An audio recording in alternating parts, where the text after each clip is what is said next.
जब तक रूह निकल नहीं जाएगी तब भी कहेंगे, और रूह निकल जाएगी तो हमारी लाश भी कहेगी आई लव मोहब्बत।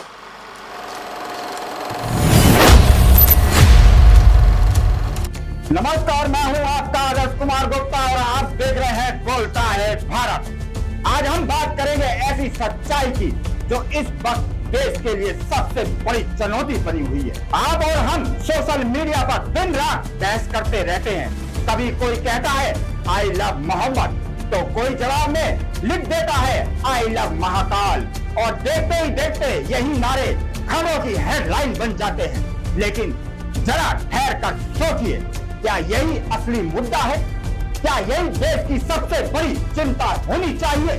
सच्चाई यह है कि इस वक्त देश की दो नाजुक सीमाओं से जुड़े क्षेत्र मणिपुर और लद्दाख और आग में जल रहे हैं। मणिपुर कई वर्षों से हिंसा और जातीय टकराव की मार झेल रहा है। 2023 से लेकर अब तक मणिपुर सैकड़ों लोग मारे गए हैं, हजारों लोग बेघर हुए, लाखों की जिंदगी डर और असुरक्षा में बीत रही है। महिलाएं, बच्चे, बुजुर्ग कोई सुरक्षित नहीं है।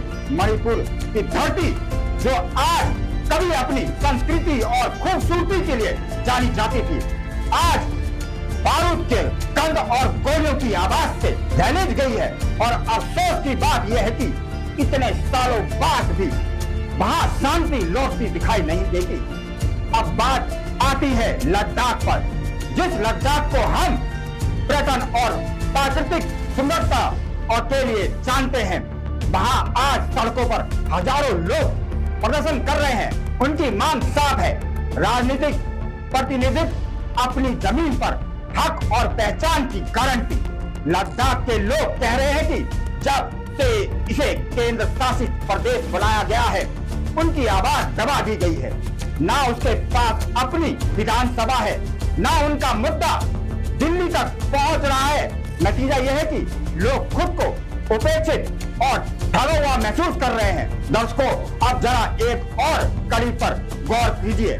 मणिपुर और लद्दाख दोनों की ही चीन की सीमाओं से लगे हुए इलाके हैं, और हम सब जानते हैं कि चीन ने पिछले कई सालों से लद्दाख और अरुणाचल की सीमाओं पर बार बार तनाव पैदा किया है।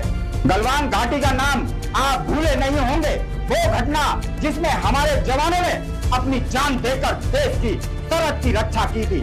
ऐसे में अगर सीमा से सटे इलाकों में ही जनता असुरक्षित महसूस करे, तो अगर वहाँ का युवा सरकार पर भरोसा खो दे, तो ये हमारे दुश्मनों के लिए सुनहरा मौका बन जाएगा। ये बात केवल रणनीति की ही नहीं, बल्कि सीधे सीधे राष्ट्रीय सुरक्षा का सवाल है। अब सोचिए, इन गंभीर चुनौतियों के बीच हम अगर सोशल मीडिया पर सिर्फ धार्मिक नारों में उलझे रहेंगे तो क्या होगा? आई लव मोहब्बत और आई लव महाकाल जैसे नारे भावनाओं से जुड़े हो सकते हैं, लेकिन राष्ट्र की सुरक्षा उससे कहीं ऊपर है। अगर हमारी सीमाएं अस्थिर हो, अगर सीमा के लोग बगावत पर उतर आए, तो उस वक्त ये नारे हमें बचा नहीं पाएंगे।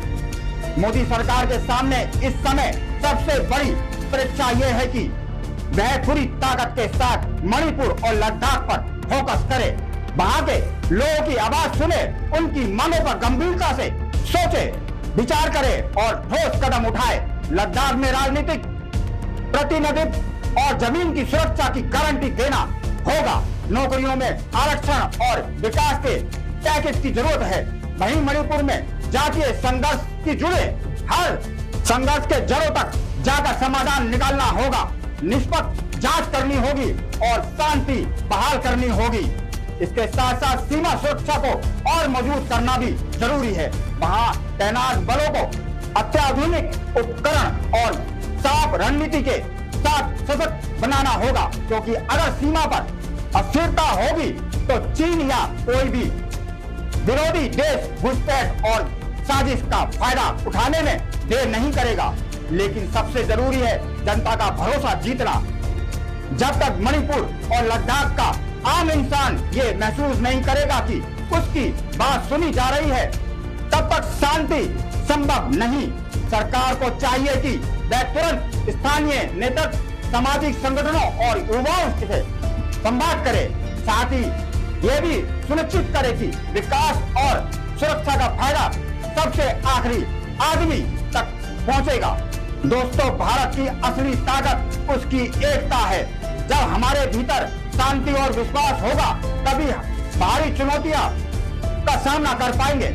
आज जरूरत है कि हम सब मिलकर राजनीति और धर्म की छोटी छोटी बहसों से ऊपर उठें और राष्ट्रीय सुरक्षा को सर्वोच्च प्राथमिकता दें, क्योंकि अगर देश सुरक्षित है तो धर्म भी सुरक्षित होगा और तभी हमारी पहचान भी सुरक्षित होगी। तो सवाल अब आपके सामने है, क्या हम छोटी बहसों में उलझे रहेंगे या फिर उन असली मुद्दों पर ध्यान देंगे जो हमारे वजूद से जुड़े हुए हैं? क्या सरकार अब बिना देरी किए मणिपुर और लद्दाख के लिए ठोस कदम उठाएगी? मैं हूं आपका आदर्श कुमार गुप्ता और आप देख रहे हैं बोलता है भारत। यहाँ हम वही बोलते हैं जो पूरे भारत का दिल बोलता है। जय हिंद, जय भारत, वंदे मातरम।